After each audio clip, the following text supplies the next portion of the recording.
Uhuru Sasa, which means freedom now.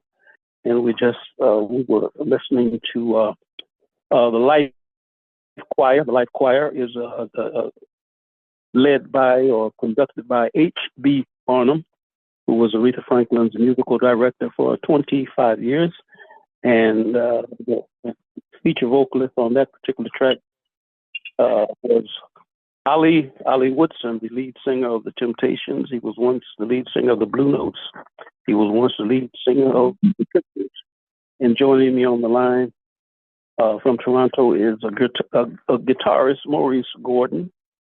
And Maurice Gorden is a longtime friend of mine, born in Jamaica, spent many years in Canada. He's played with Ernest Ranglin and many Jimmy Cliff. He can tell you more about himself, but he is. This is Black Music Month, first of all, and Maurice is doing a tribute to many guitarists, and we're going to be talking about that. And the series begins on June 6th. And Maurice Gorden, can you tell us, first of all, what are your thoughts on Black Music Month? And secondly, exactly what do you have planned for Black Music Month? Hi there, Norman. Thank you. Black Music Month. It's hard to say. I mean, this was declared by Jimmy Carter in 1979 as June, but it's probably Black Music Month all the time because that's the most popular music that is played. You know, it's a big chunk of what we hear all the time, whether we consider it to be Black or not. So it's really not something that we can avoid, but it's something to celebrate and hopefully make more people aware and hopefully honor and celebrate some of the great ones that are not in the mainstream media as much anymore.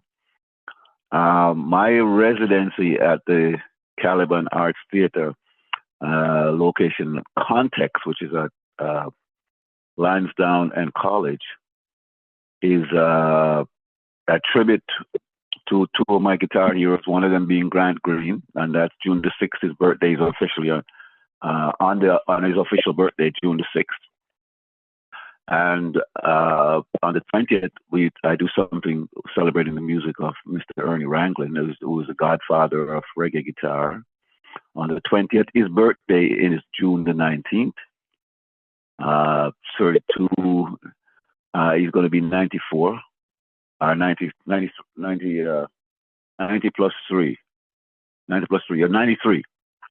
And I'm also going to do something with two local artists, singer and guitar player Brooke Blackburn from the Blackburn clan that's been around doing music in the city for a long time in the country, with their father particularly, who's the legacy that they carry, as well as do something with another singer and trombonist named John Laws on June the 27th.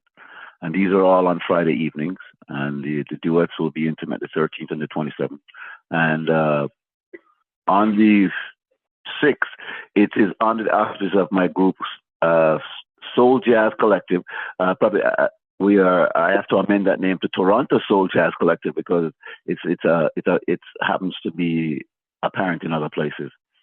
So my Toronto Soul Jazz Collective, which includes Brendan Davis on bass, Norman Jones on drums, and Ricky McIntosh on keyboards. And the group for the Ernie Wrangling thing, which is more rooted in Jamaican culture, will include Michael Kennedy on bass, Korik on piano, and a drummer named Young Sam playing with us. And it's all to celebrate their music. I mean, it's part of me, it's part of the culture, it's a part of my influence, it's part of the legacy of people that I'm learning and still learning from and learning about. And we're looking forward to celebrating the music of Grant Green, kicking off on Friday at 7 at Contxt, Caliban Arts Theatre.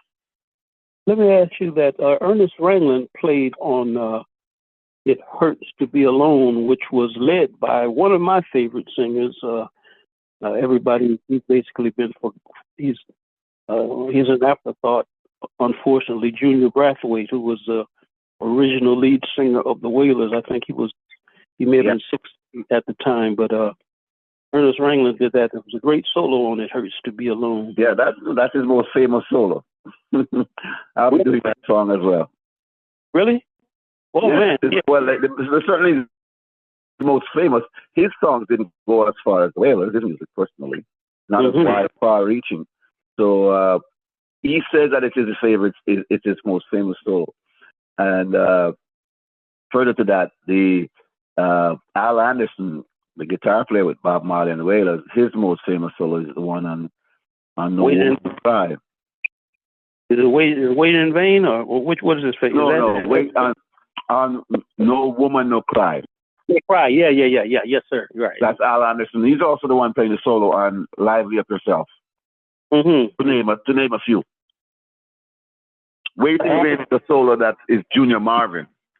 Oh yeah. Yeah, I remember. I was on the first time I heard "Waiting in Vain." I was in Los Angeles, and I flipped out. Yeah, I said, "Lord have mercy! Whoever's playing this is a bad man." Well, that solo was partially inspired or thematically improvised from Bob Marley and sung to the guitar player, as far as I know. So Junior was playing actually a Bob Marley solo in that case. Right. Bob is quite a gifted person when it comes to melodic and improvisation. So it is quite an honor for him to just play back his solo. But we're looking forward to celebrating. This is my deep dive into Grant Green. And I've learned a lot of things. I've also learned that I probably should have deep dived into his music before I went into George Benson or Wes Montgomery, because he was on the trail in some ways, establishing some things for them. And Grant Green influenced, without a doubt, George Benson. George Benson says that anytime he plays, Grant plays. They all come out. Where is Grant Green from? St. Louis. Oh my God! Yeah, we were talking about St. Louis a few minutes ago. St. Louis is a lot of great singers came out of St. Louis. I mean, not just singers, but musicians. A lot of musicians came out of it. Chuck Berry, yeah. He also he lived in Detroit after, but he was born in St. Louis. Oh yeah. Grant Green. Yeah, I lived in Detroit, and I remember people always talked about Grant Green. But I guess many people passed through Detroit. Kingston. Well, at the time, Detroit was really happening for music and everything, so there was a lot of work there for musicians, Right. Yeah, you got a lot of cities, Kingston, you got Havana, Cuba, and Congo, Brazzaville, all those, Lagos, Nigeria, all those spots produced, London, England produced a lot of great musicians. Yes, definitely. So I just want to celebrate them. And a part of the reason I do this is one, there's a lot of reasons. One of them, I got to learn. I'm still learning.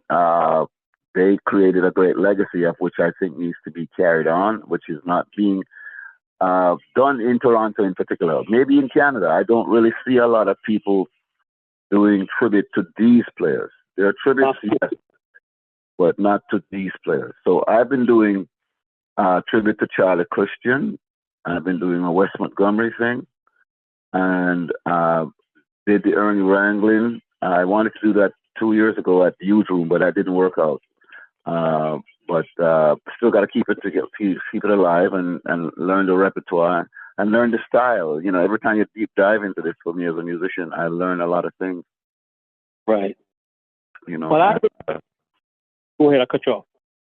Yeah, you learn a lot of things. You hopefully within the digging, you find space not only for the person that you admire, but also to help you find yourself, your sound in the midst of all of that. A lot of Tony Williams and George Benson say that they were simply just copying their heroes, but they found a way to assimilate that into their own style and playing, and became who they are. You know. You're listening to Diasporic Music with Norman Richmond, Melinda Francis, Lisa Watson is on the buttons, and we're speaking with guitarist Maurice Gorden.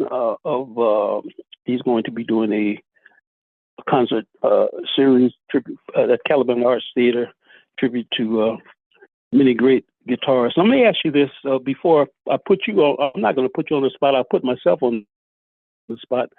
What do you think about these non-African people who have gained some of them have made their career off of African music, and some of them, that's how they got their foot in the door, and they don't support Black Music Month. They will come out and say that they don't support Black Music Month. I have a problem with that. I don't want to put you on the spot, but I'll put it out there first. The cultural vulture type of situation.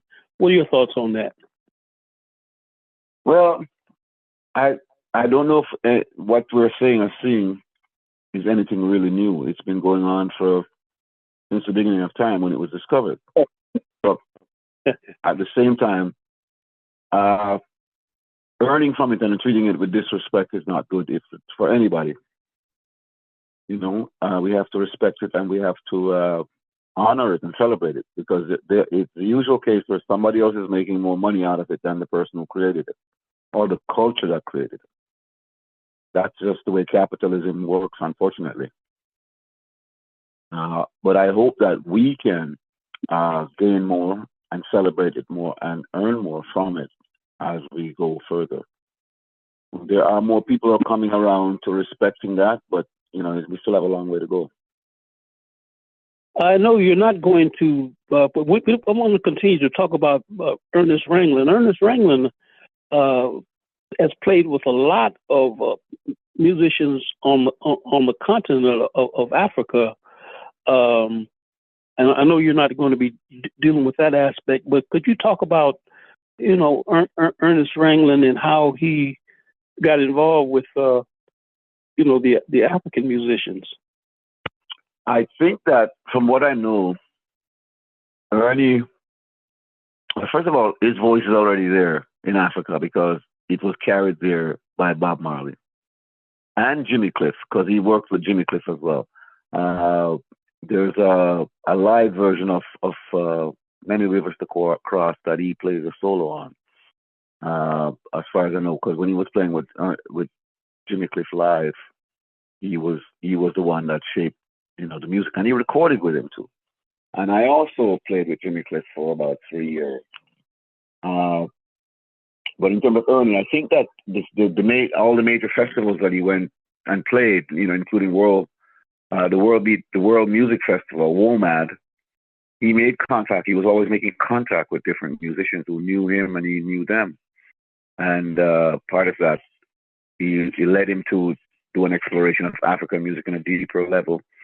I forget the name of the musicians that he collaborated with, but I have the CD. I've listened to it. I've heard it distinctly, and that CD I think worked pretty well for him in Europe. Was it Baba Ma? Was it Baba Ma? Yes, that one. Yes, Baba Ma. Yes. Right. And so he was there for a while to record that album in Africa. He didn't bring them musicians to him. He went there, and I think that was great. And also, with respect to Ernie's style, his style is still very, very rooted in Africanness. I mean, I don't think Ernie's style changed that much, because Jamaica has got a high African retention. America has it too, but not as much as Jamaica. And a lot of the players in America eventually play more westernized than they play Afrocentric. In that, when you listen to early George Benson and Wes Montgomery, a lot of their playing were more Africanized in terms of its characteristics. But later on, it became more Eurocentric, in particular when it comes to what is called legato. And the thing that Grant Green, who's rated and highly respected and loved, but he was never he was never given the same light, never gained the same light as George Benson and Wes Montgomery. Not only because of competition, but they thought that when they played with Grant Green during the 60s when he was alive and all that, and the 70s, they thought that he would outplay them easily because his approach was more what they call playing for the people. He was not always playing complicated. He was playing to the heart. He was communicating direct. And I find that his playing is very staccato. And that is typical of a percussive type of playing, which is what African music playing is about. Whereas European playing style is more legato. That's one of its main characteristics. And I think he started becoming a little more legato later on in his life, but he never became as legato as, say, a George Benson or Wes Montgomery. That's different. You know or remember a brother by the name of Johnny Copeland. Johnny Copeland is, I think he was born in Louisiana, but he grew up in Texas. His daughter is Sharika Copeland. She's a blues singer. Yeah, I know Sharika Copeland. I know that name. I know Johnny Copeland, yeah. Johnny Copeland did an album in Sierra Leone. I don't know if he did record it in Sierra Leone, but he did it with Sierra Leonean musicians in the 70s. And I played that.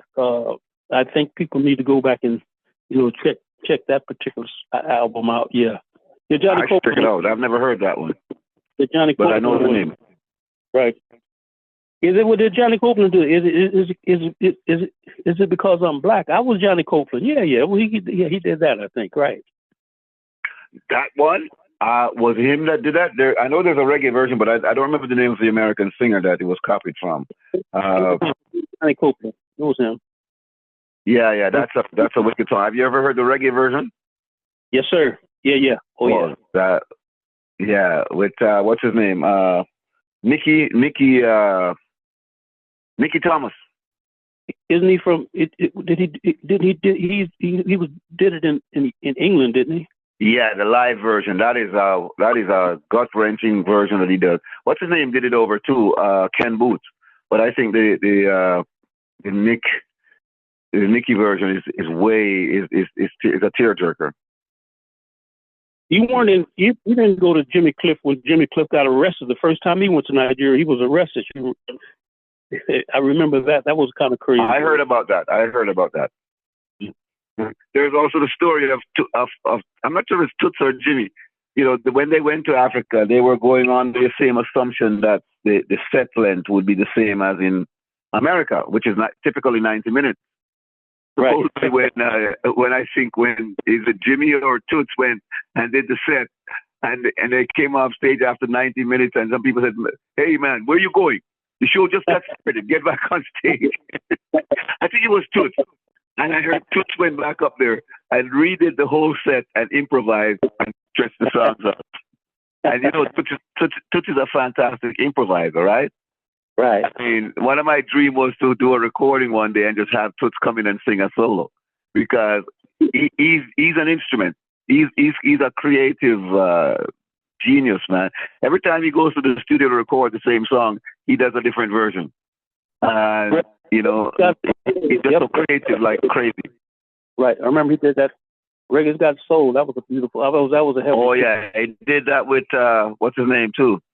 Your guys, what's his name? The iconic singer there.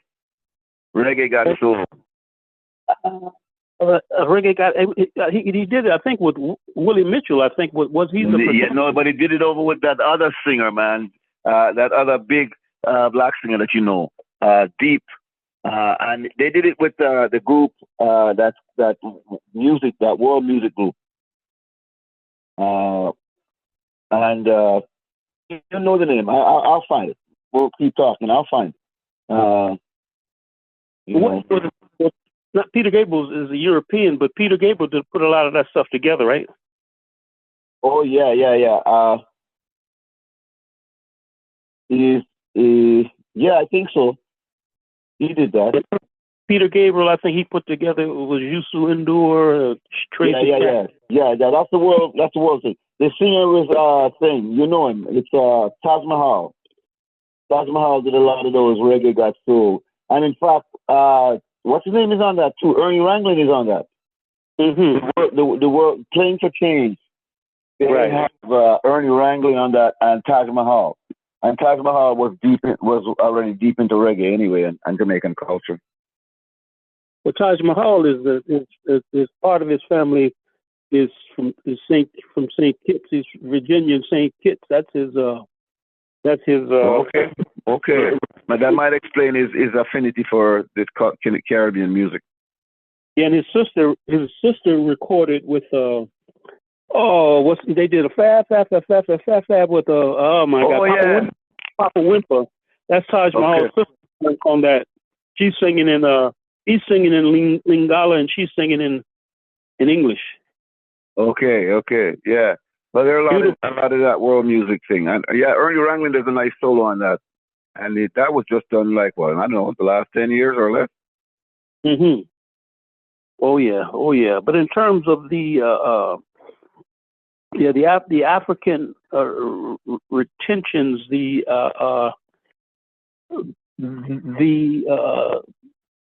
and those of us who were born in North America, we lost more, I guess, because you guys were Caribbean folks were in the majority and we were in the minority, and I think the record industry producers basically, Barry Gordy's slogan was to keep it simple, stupid, the KISS principle. Because you remember, we're trying to sell records to white people. So all of that black, don't. If it's too deep, it doesn't sell. If it's too deep and soulful, people can't identify with it. It's too much too deep into the culture. Like with Whitney Houston, if you ever saw Whitney Houston, it was a whole thing. They had to basically tell her to keep it simple, stupid. If you listen to Whitney Houston live and listen to her on record, she's in church when she's on stage, but when she's in the studio, she's really they put a lot of air freshener on it, right? Sanitized. Yeah. That movie that they did about her the other day, it didn't look like it took off at all. I mean, it was I Want to Dance with Somebody, and I didn't see anything about that. That kind of disappeared. My God. Yeah, I saw her at the CNE in Toronto. Well, I saw her. I went to a DAT show. People don't even know what I'm talking about, but a DAT is when I guess you just basically just play to a track. Yeah, she came to Toronto called the Club Blue Note, and I will never forget. She had a short afro, a little short afro. She did. It must have been maybe 20 people. She sang to a DAT. She came around. And she shook everybody's hand, and and she was. It was like she was singing in the gospel choir. Mm-hmm. Yeah. She was in her element. Yes. Yeah, that's good. Clive Davis got her to tone it down, and Clive Davis had a big Clive Davis. Who I don't understand why how come he's not on trial with Diddy? Because he's a vicious. He's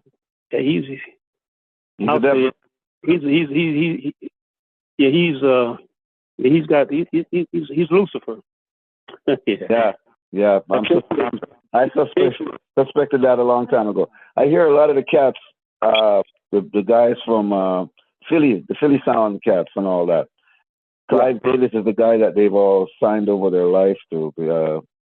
A lot of their publishing, when they're hard up for money, they go to Clive, and Clive is saying like, all right, I'll give you this, you give me that, and basically he probably owns more publishing than people at a publishing house do. And it's all black music that he's published, that he's got the publishing for. I'll tell you something. One of the things that really broke my heart, and it's gonna sound like I'm name dropping, but this is the truth. We were in Miami Beach at a Black Music Association convention, and I was sitting on a bench talking to Kenny Gamble, who's a Muslim. His name is Lukman. His Muslim name is Lukman, and Wilbur Hart, the lead, the William Hart, came over. It was so sad, asking him about, some royalties. This is in the 90s, and he was still trying to get his money from Kenny Gamble, and I don't know who Clive Davis, I think, controlled a lot of that, and Kenny Gamble took a lot of weight for that, and I never did any business with, as I refer to him, as with Mr. Gamble, but there was a big fight between Philly International artists and Billy Paul, Kenny Gamble, the OJs. It was a mess, and I don't know if it's completely Mr. Gamble's fault, or is it I know Clive Davis had controlled most of the purse string. Yep. Well, that's how they get us by the balls. You are aware that the music business is the most exploited and corrupt business in the world. And it's also ran by the gangsters. Yes. Yes. Well, that's how it is. And the people that get exploited the most are we. We people who are darker than blue. But Gerald Horne did a great book. Gerald Horne is going to be on this show in a few minutes. He wrote a great book called Jazz and Justice, and it's basically it's about following the money, and the African musician is the last ones to get paid. The rest means the club owners, and they have the gangsters control it. And we, as African people, of our quote-unquote, I'm sorry, I couldn't hear you. We, the creators, are the last person on the list. I saw somebody did a thing on a Spotify breakdown. The record companies own Spotify. They have those people by the ball. The UREC guy that developed it. The record company walks away with 55%.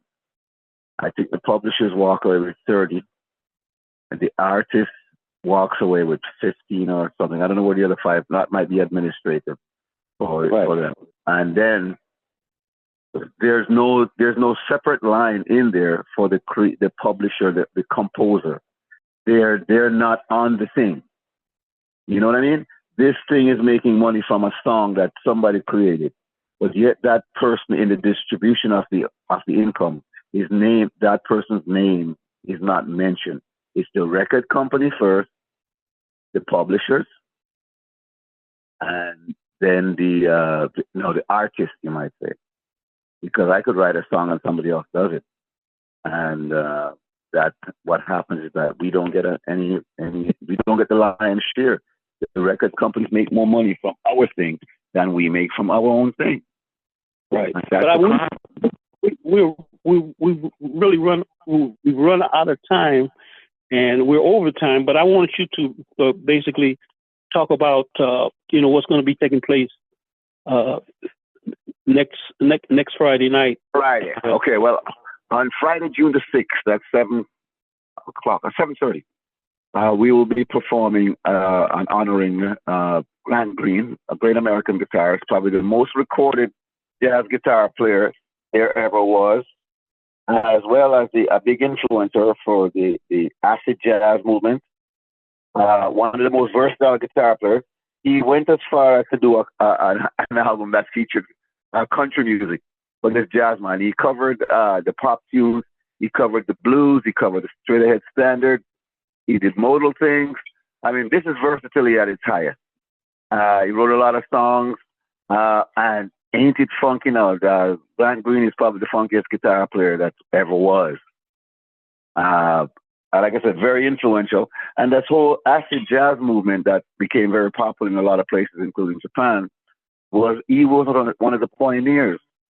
And very heavy, a lot of music, a lot of things to learn. I've been doing a deep dive in his music for the last 3.5 months, and it's been an incredible journey. I still have a long way to go, but just trying to capture some of the essence, as George Benson said, that's what we need to do. Once George Benson plays, he says, Grant Green will be playing, because Grant Green is one of his heroes. And the only way he could have kept Grant Green from overshadowing him is by playing very fast, because Grant is not a super fast player like a George Benson, and not a chord player like a Wes Montgomery or a George Benson. But nonetheless, highly respected and loved by George. I'll also be working with Brooke Blackburn on the 13th, and local guitar player, singer, and guitar player, friend of mine we go way back. And on the 20th, we'll honor the Jamaican godfather of guitar, Ernie Ranglin. I saw him 2 years ago when I was in Jamaica. Went to visit and hang out with him. He's not performing anymore, but he's still out there and still doodling with his guitar. And also on the 27th, I'll be doing a thing with the singer Don Laws, Dudley Laws' son, in case you don't know. Yes, sir. And wonderful singer. Looking forward to doing some duets. I love duets, especially with guitars and voice. Really admire Joe Pass and Ella Fitzgerald's album that they did. And we'll just be playing some music and celebrating, and hope to get an audience out there for it. I'll be giving the information. I'll be talking. It's not just the music that we're going to play live. Well, I'm also going to be giving information about the players and the music. We want to encourage people to be a little more appreciative of Black music in general, in June. But I mean, like I said, it's music that's being played all the time. It's just that it's not being called that. But we just want people to acknowledge that they are listening to Black music, and hopefully appreciate it, and as well give those people the respect that they are due. And in me doing this with my group Soul Jazz, my Soul Jazz, Toronto Soul Jazz Collective, it is in some ways the goal here is to try and keep that legacy alive, honor those players. I'm learning from them, and also to create some exciting music here. I mean, there are issues with jazz in Toronto, but that's another story, another time. The lack of more presence, the lack of more of this type of music. Like I said, a lot of people are not playing this music in Toronto, and I hope to be able to play and hopefully develop an audience for it, and reach out to as many people as we can to come down and have an exciting evening of music and fun with us. All right. Yeah. And we will take care. We'll see you in the whirlwind, my brother. All right, man. Much appreciation, and give thanks for the support. Thank you, man. All right. Bye-bye. And we have been speaking with right. Stay tuned for Tea in Providence and